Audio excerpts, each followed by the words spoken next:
वही गाइस, आज मैं बात करने वाला हूँ ईयर 1999 में रिलीज हुई मूवी द आयरन जाइंट के बारे में, जिसकी IMDb रेटिंग 8 आउट ऑफ 10 है। इस मूवी में हमें दिखाया जाता है कि एक दिन अचानक एक जाइगेंटिक रोबोट आउटर स्पेस से अर्थ पर आके टकराता है, जिसके बारे में एक बच्चे को पता चल जाता है, पर वो उसे बाहरी दुनिया से छुपा कर रखता है। पर जल्दी उसे रियलाइज हो जाता है कि जिसे वो एक साधारण रोबोट समझ रहा होता है वो उससे कई गुना ज्यादा पावरफुल है।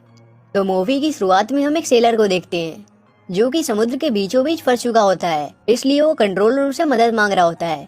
तभी उसकी नजर एक रोशनी पर पड़ती है, जो आसमान से होता हुआ सीधा जमीन पर आ पहुंचती है, जिसे देखकर वो दंग रह जाता है। और इसी बीच वो लहर से टकराकर गिर जाता है, और जब वो ऊपर देखता है तो उसे एक जायंट सी चीज नजर आती है, और वो समुद्र से बहता हुआ तट पर आ जाता है।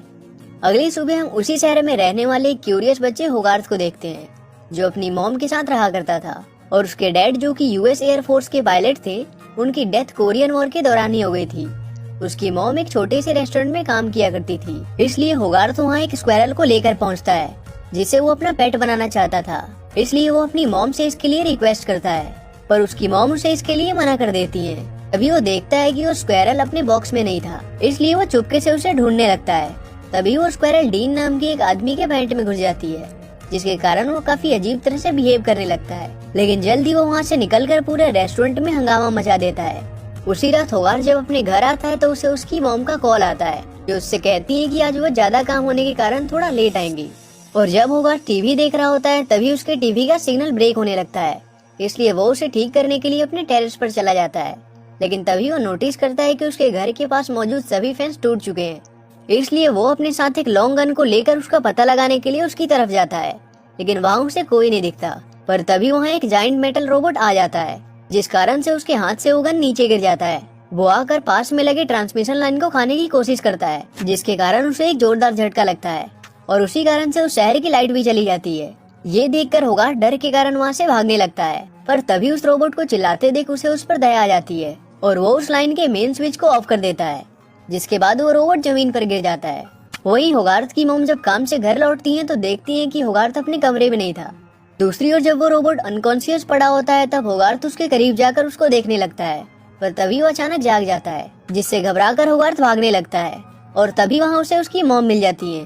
होगार्थ उन्हें ये बताने की कोशिश करता है कि उसने अभी अभी एक बहुत बड़े मेटल जाइंट रोबोट को देखा था, लेकिन उसकी मॉम उसकी बात को बिल्कुल भी सीरियसली नहीं लेती और उसे डांट लगाकर घर लेकर चली जाती है। अगले दिन उस शहर के दो इंसान एक स्ट्रेंज इंसिडेंट की रिपोर्टिंग करते हैं, क्योंकि उनके ट्रैक्टर का आधा हिस्सा गायब हो चुका था, जिसे देखकर ऐसा लग रहा था जैसे किसी चीज ने उसे खा लिया हो। इसलिए इस मामले की जांच करने के लिए केंट मेस्ली नाम का एक US एजेंट उस गांव में आता है, जो कि बहुत ही अड़ियल स्वभाव का होता है। वो वहाँ की हालत देखकर अनुमान लगाता है कि शायद ये किसी खतरनाक क्रीचर का काम है, और वहीं उसे सबूत के तौर पर वो गन मिलती है जो कल रात होगार्थ के हाथों गिर गई थी, लेकिन उसके टूट जाने के कारण होगार्थ का आधा नाम गायब होता है। सबूत लेकर केंट जब अपनी कार में बैठता है तो देखता है कि उसके कार का भी आधा हिस्सा गायब होता है। वहीं अगले दिन होगार्थ उसी जंगल में उस जाइंट रोबोट के लिए खाने को मेटल लेके जाता है, और साथ ही अपने साथ एक कैमरा भी ले जाता है, ताकि वो उसकी तस्वीर ले सके। लेकिन काफी घंटों के बाद भी वो वहाँ नहीं आता, जिस कारण से होगार्थ के बोर हो जाने के कारण उसकी आंख लग जाती है। और जब उसकी आंख खुलती है तो वो देखता है कि वो मेटल अपनी जगह पर नहीं था, और जब वो पीछे देखता है तो उसके सामने वही जाइंट रोबोट खड़ा होता है, जिसे देखकर होगार्थ तेजी से डरकर भागने लगता है, और भागते समय वो एक पेड़ से टकराकर नीचे गिर जाता है, और उसी वक्त वहाँ वो रोबोट भी आ जाता है। लेकिन उसके बावजूद भी वो होगार्थ को बिल्कुल भी नुकसान नहीं पहुँचाता। तभी उसके सामने पड़ी इलेक्ट्रिकल स्विच को देखकर होगार्थ को समझ में आता है कि उस रोबोट को पता था कि होगार्थ ने कल रात को उसे बचाया था। होगार्थ उससे बात करने की कोशिश करता है, लेकिन उसे कोई लैंग्वेज ना आने के कारण वो होगार्थ की कई बातों को मिमिक करने लगता है, जिसके बाद होगार्थ उसे काफी कुछ सिखाता है, और वो रोबोट भी बहुत हद तक उसकी बात को समझने लगता है। होगार्थ सोचता है कि अगर वो किसी और को इसके बारे में बताएगा तो वो उसे देखकर डर जाएंगे और शायद उसे गोली मार देंगे, इसलिए वो इस बात को कॉन्फिडेंशियल रखने का तय करता है। और बहुत देर हो जाने के कारण उस रोबोट को जंगल में ही छुपकर रहने का बोलकर अपने घर जाने लगता है, पर वो रोबोट उसके पीछे आने लगता है, और होगार्थ उसे काफी समझाने के बाद अपने घर जाने लगता है। तभी वो देखता है कि वो रोबोट रेलवे ट्रैक्स को ही खाने की कोशिश कर रहा होता है, और उसी समय एक ट्रेन उधर से गुजरने वाली होती है, इसलिए होगार्थ उसे वापस से सही जगह लगाने को कहता है।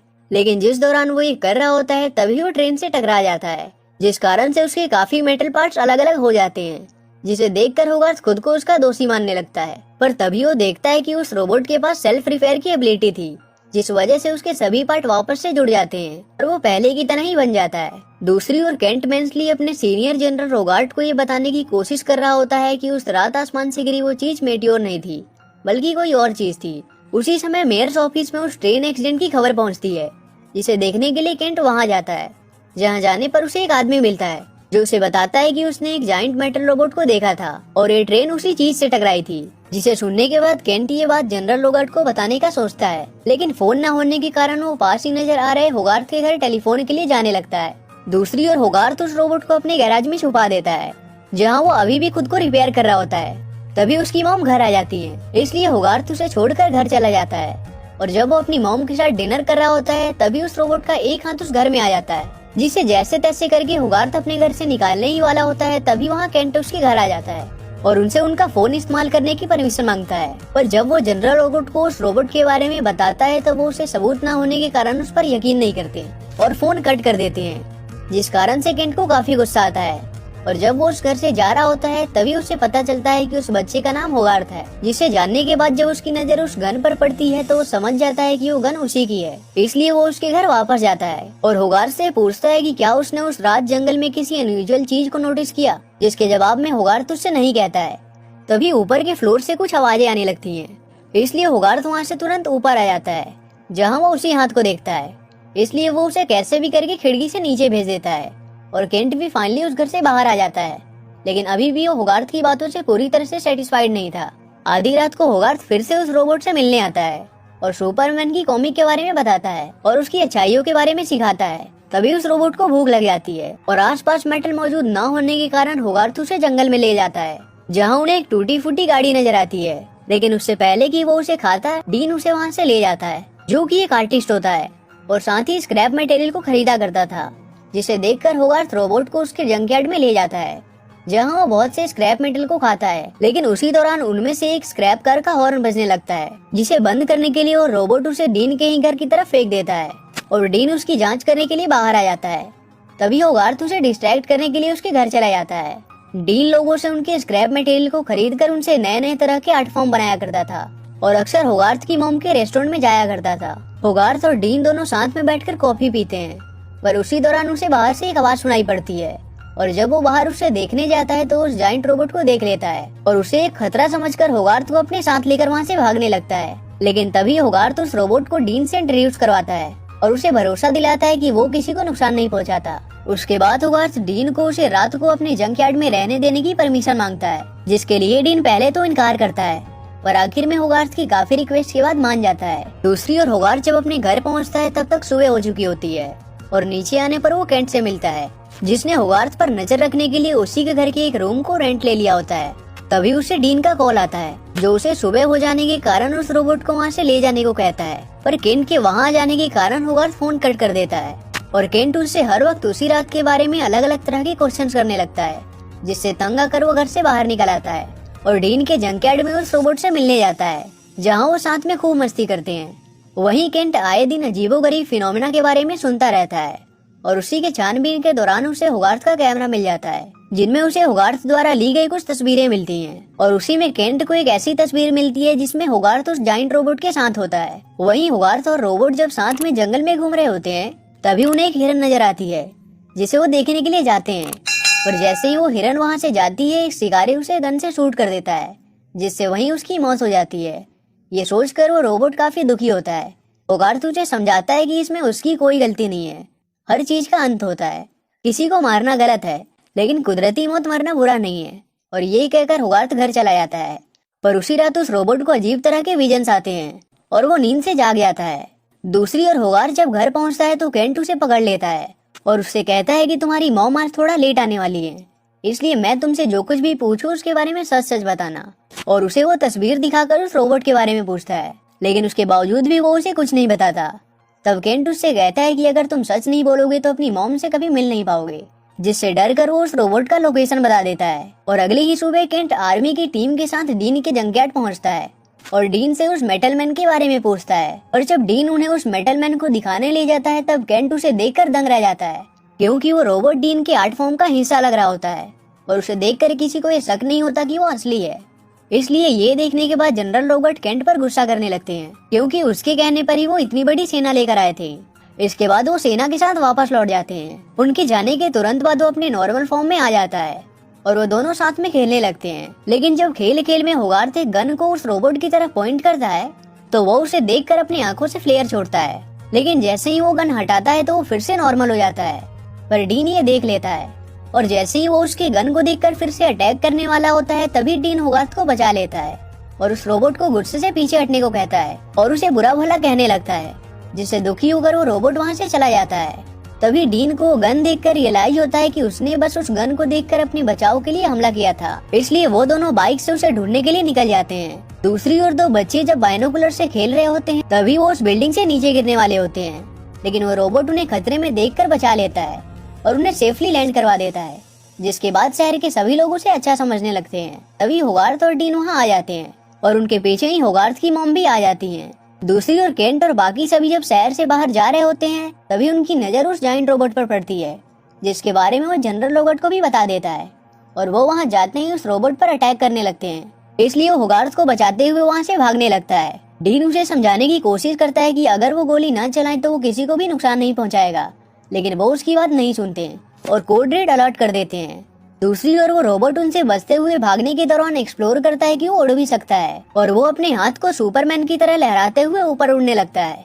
पर जनरल रोबोट की सेना उसका वहाँ भी पीछा नहीं छोड़ती, पर वो रोबोट उन्हें नुकसान न पहुँचाने की पूरी कोशिश करता है। पर उनके एक अटैक के कारण वो नीचे गिर जाता है और जब वो उठता है तो देखता है कि होगार्थ बेहोश पड़ा होता है, लेकिन उसे लगता है कि होगार्थ उसी की वजह से मारा गया है, इसलिए वो काफी दुखी हो जाता है। पर तभी वो सब उस पर अटैक करने लगते हैं, जिसके बाद उसका डिफेंस मैकेनिज्म ट्रिगर्ड हो जाता है और वो उन पर पलटकर वार करने लगता है, जिसके बाद उसे काबू में करना मुश्किल होने लगता है। तभी केंट जनरल रोबोट को उस रोबोट को खत्म करने के लिए एटॉमिक बॉम्ब यूज करने का सुझाव देता है और उसे डिस्ट्रैक्ट करके शहर से बाहर जाकर खत्म करने को कहता है। इसलिए वो नॉटिलस को ऑर्डर देता है कि वो रोबोट की तरफ निशाना साधे और उसके ऑर्डर का वेट करे। दूसरी ओर होगार्थ होश में आते ही उस रोबोट की तरफ जाने लगता है जो एक बड़े हमले की तैयारी कर रहा होता है, लेकिन होगार्थ के कारण वो उससे चूक जाता है और होगार्थ को देखकर अपने नॉर्मल फॉर्म में आ जाता है। होगार्थ उससे कहता है कि हमें साबित करना होगा कि तुम अच्छे हो, और वो रोबोट ऐसा ही करता है। वही केंट कॉन्स्टेंटली जनरल से ये कह रहा होता है कि वो मिसाइल को लॉन्च करने का ऑर्डर दे, लेकिन वो रोबोट को नॉर्मल फॉर्म में देखने के बाद ऐसा नहीं करता, इसलिए केंट अपने आप ही उसे लॉन्च करने का ऑर्डर दे देता है। वो मिसाइल उस जाइंट के पहले के लोकेशन को देखकर लॉन्च किया गया होता है, जिसका मतलब था कि जैसे ही वो मिसाइल नीचे आएगा वो सभी भी मारे जाएंगे। इसलिए जनरल रोबोट उस पर गुस्सा करने लगते हैं, लेकिन केंट ये जानकर अपनी जान बचाकर वहाँ से भागने लगता है, पर वो रोबोट उसे रोक लेता है। तभी वो रोबोट उस मिसाइल को रोकने के लिए खुद ही ऊपर जाने का तय करता है और होगार्थ को पीछा न करने का बोलकर उसकी तरफ जाने लगता है और उस मिसाइल के रास्ते में आकर अपनी मर्जी से टकरा जाता है, जिससे आसमान में एक जोरदार धमाका होता है और सभी सेफली बच जाते हैं और उसकी खुशी मनाने लगते हैं। उसके कुछ महीने बाद उस रोबोट की बहादुरी के लिए उस शहर में उसकी मेमोरियल बना दी जाती है और जनरल होगार्थ के लिए एक पैकेज भेजती हैं, जिसमें उस रोबोट के खत्म हो जाने के बाद मिला एक स्क्रू था। और उसी रात जब होगार्थ अपने कमरे में सो रहा होता है तभी वो स्क्रू अपने आप ही उस घर से जाने लगता है, जिसे देखकर होगार्थ अपने रूम की खिड़की खोल देता है और तभी हम देखते हैं कि वहाँ से कुछ दूर उस रोबोट के सभी पार्ट्स आपस में जुड़ रहे होते हैं, जिसका मतलब था कि वो रोबोट फिर से अपने नॉर्मल फॉर्म में आ जाता है और इसी के साथ ही मूवी एंड हो जाती है। तो अगर आपको वीडियो अच्छा लगा हो तो इसे लाइक करें और कोई फीडबैक या सजेशन हो तो कमेंट करें और ऐसे ही और एक्सप्लेनेशन देखने के लिए चैनल को सब्सक्राइब करें।